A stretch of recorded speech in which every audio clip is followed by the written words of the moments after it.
بسم اللہ الرحمن الرحیم اللهم أهل علينا شهر رمضان بالأمن والإيمان والسلامة والإسلام والتوفيق لما تحب وترضى يا ذا الجلال والإكرام. اللهم أعنا فيه على الصيام والقيام. اللهم اجعلنا ممن يصومه ويقومه إيمانا واحتسابا. اللهم سلمنا لرمضان وسلمه لنا وتسلم.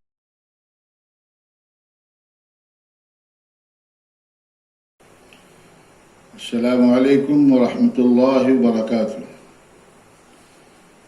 بسم اللہ الرحمن الرحیم.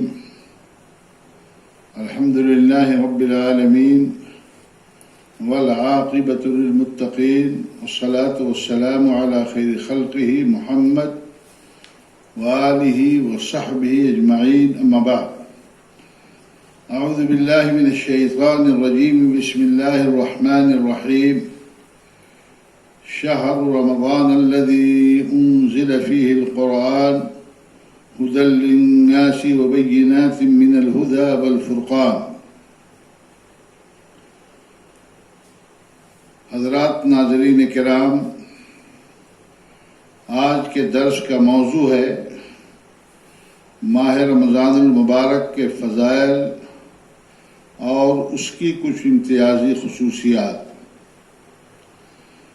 ماہ رمضان المبارک اپنی تمام تر برکتوں، سعادتوں اور رحمتوں کے ساتھ ہمارے اوپر سایہ فگن ہو رہا ہے.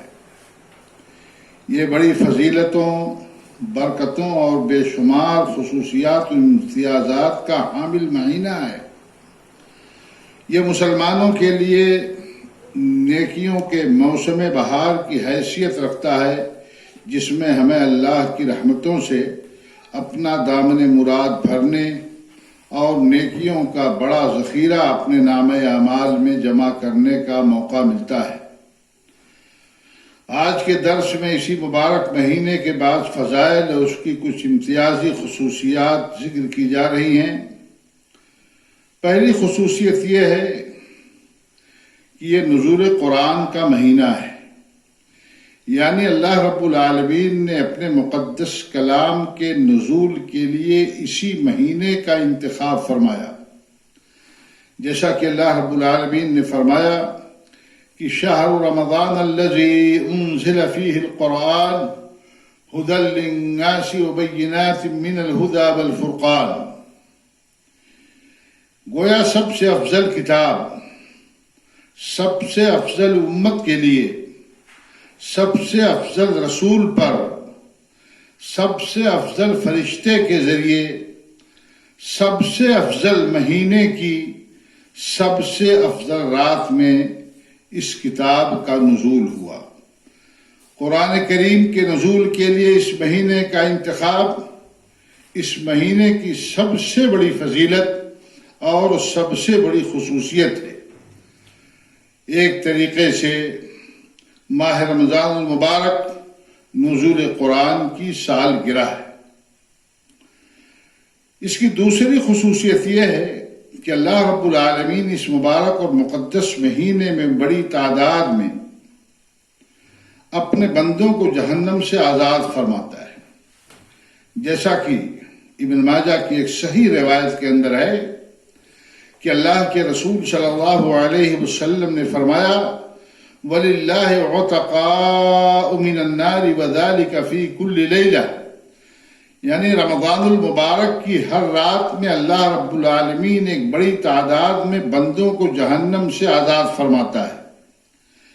اسی طریقے سے ایک دوسری روایت کے الفاظ ہیں إِنَّ لِلَّهِ تَعَالَى عِنْدَ كُلِّ فِطْرٍ عُتَقَاءُ مِنَ النَّارِ وَذَلِكَ فِي كُلِّ لَيْلَةٍ. یعنی ہر رات افطار کے وقت اللہ رب العالمین بندوں کی ایک بڑی تعداد کو جہنم سے آزاد فرماتا ہے. اس کی تیسری، چوتھی اور پانچویں خصوصیت یہ ہے کہ اسی مقدس مہینے میں جنت کے دروازے کھول دیے جاتے ہیں، جہنم کے دروازے بند کر دیے جاتے ہیں اور سرکش شیطانوں کو باندھ دیا جاتا ہے.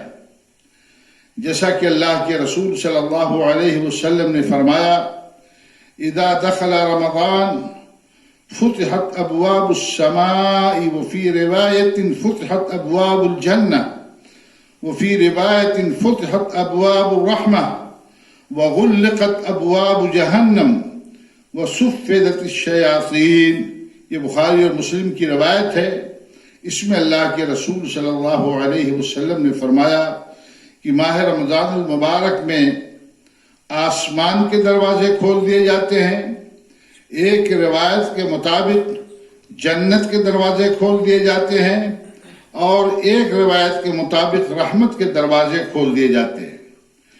اسی طریقے سے اس مہینے کی ایک اور خصوصیت یہ ہے کہ اس میں ایک ایسی رات ہے جو 1000 مہینے سے بہتر ہے. اللہ رب العالمین نے خود قرآن کریم میں شب قدر کے حوالے سے فرمایا کہ لیلۃ القدر خیر من الف شہر، کہ شب قدر یہ 1000 مہینوں سے بہتر ہے اور شب قدر اسی مہینے میں ہوتی ہے. یہ تراویح کی نماز کا مہینہ ہے. بہت سارے مسلمان بلکہ مسلمانوں کی اکثریت تہجد نہیں پڑھ پاتی ہے. ان کو اس مہینے میں قیام اللیل کا موقع ملتا ہے اور قیام اللیل کا ثواب اللہ کے نبی صلی اللہ علیہ وسلم نے فرمایا کہ اگر بندہ ایمان اور اجر و ثواب کی نیت سے قیام اللیل کرتا ہے، تراویح کی نماز کا اہتمام کرتا ہے، تو اس کے اگلے گناہ معاف کر دیے جاتے ہیں. یہ دعاؤں کی قبولیت کا مہینہ ہے. اللہ کے نبی صلی اللہ علیہ وسلم نے فرمایا کہ 3 دعائیں رد نہیں کی جاتی ہیں. ایک والد کی دعا اپنی اولاد کے لیے، ایک روزے دار کی دعا اور ایک مسافر کی دعا. اس لیے ماہ رمضان المبارک میں اور بہت ساری دعاؤں کے ساتھ ہمیں اور آپ کو کورونا وائرس کے خاتمے کے لیے اور حفاظت کے لیے اللہ رب العالمین سے دعا کرنی چاہیے. اللہ کے نبی صلی اللہ علیہ وسلم نے فرمایا کہ ان لکل مسلم فی کل یوم ولیلۃ دعوۃ مستجابہ، کہ ماہ رمضان المبارک کے رات اور دن میں ایک دعا بندے کی قبول کی جاتی ہے. اسی طریقے سے یہ قرآن کی تلاوت کا مہینہ ہے، یہ روزے کا مہینہ ہے. یہ روزہ عبادات کے اندر اللہ رب العالمین کو سب سے زیادہ محبوب ہے.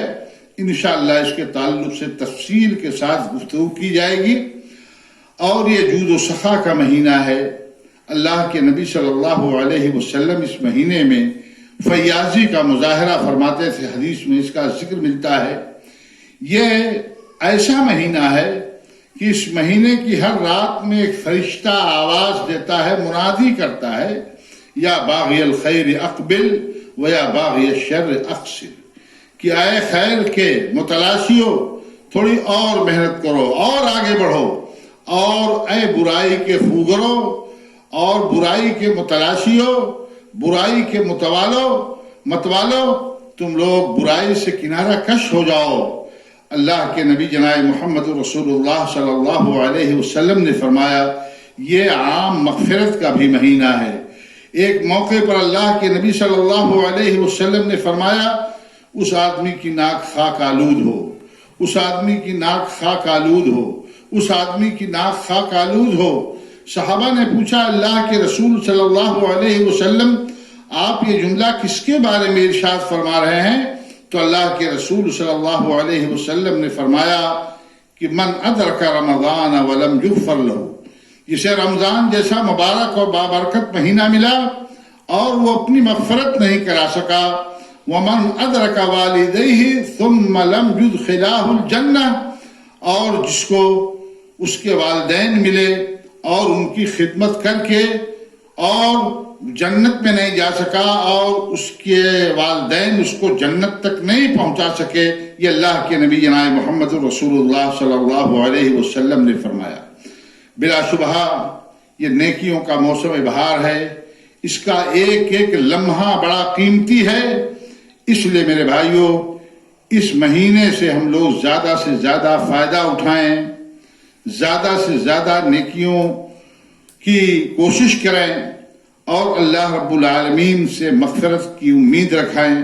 اللہ تعالیٰ اس ماہ مبارک کے فضائل و برکات سے ہمیں مستفید ہونے کی توفیق بخشے اور اپنے فضل و کرم سے زیادہ نیکیاں کمانے، نمازیں پڑھنے، تلاوت قرآن کریم کرنے، ذکر و اذکار اور دعا و استغفار کرنے، اللہ کی راہ میں خرچ کرنے کا موقع نصیب فرمائے اور ہمیں اپنے ان بندوں میں شامل کر لے جن کی اس رمضان میں اس نے مغفرت کا فیصلہ کیا ہے۔ آمین۔ وآخر دعوانا الحمدللہ رب العالمین۔ السلام علیکم ورحمۃ اللہ وبرکاتہ۔